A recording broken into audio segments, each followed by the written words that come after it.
માત્ર નજીવો વરસાદમાં વડોદરામાં પાણી થઈ ગયું છે। ફરી એક વખત આજે એક દિવસના વિરામ બાદ જ્યારે વડોદરામાં વરસાદ વરસ્યો છે, તમામ વિસ્તારો પાણી થયા છે। એમએસ યુનિવર્સિટીના ગેટ પાસે પાણી ભરાયા છે। તમામ જે વિદ્યાર્થીઓ છે, હાલ તો એવા દ્રશ્યો સામે આવ્યા છે કે આ વિદ્યાર્થીઓ ગેટ ઉપર લટકી અને કોલેજમાં પ્રવેશવા માટે મજબૂર બન્યા છે। હાલ આટલી મોટી એમએસ યુનિવર્સિટીના આવા જે ચિંતાજનક જે દ્રશ્યો સામે આવ્યા છે તે જોઈને તો લાગી રહ્યું છે કે તંત્ર જે છે તેમની પ્રી મોન્સૂનની કામગીરીના જે દાવા કરવામાં આવ્યા હતા તે નિષ્ફળ ગયા છે।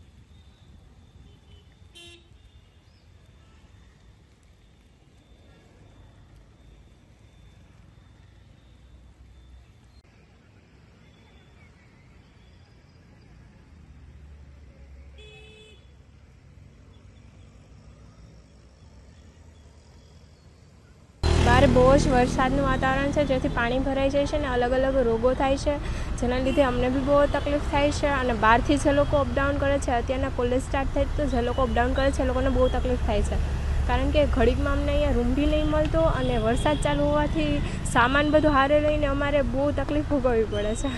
મુખ્ય ગેટ પર આમ તળાવ જેવું લાગી રહ્યું છે? હા, મુખ્ય ગેટ પર તળાવ જેવું જ લાગી રહ્યું છે। ઘરેથી ભલે ગમે એટલા તૈયાર થઈને નીકળો કે ગમે એટલા સુકાયેલા કપડાં પહેરીને નીકળો, પણ અહીંયા તો ખરાબ થવાના જ છે।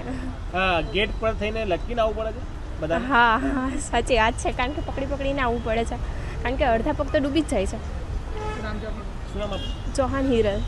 અત્યારે વ્હીકલ ટ્રાફિક બહુ છે વરસાદના કારણે, અને અહીંયા પાણી જમા થઈ ગયું છે, તો અમને બી ગેટને પાણા ઉપર પગ મૂકી અને આવવું પડે છે, અને ચપ્પલ કપડાં બધું ખરાબ થાય છે। અને જે વિદ્યાર્થીઓ વડોદરાના જ છે પણ દૂર રહે છે એમને બી આવવામાં તકલીફ પડે છે। અમે તો બહારના જ છીએ, તો અમને રહેવામાં અને આવવામાં કોલેજ આવવામાં તકલીફ પડે। શું માગણી છે તમારે?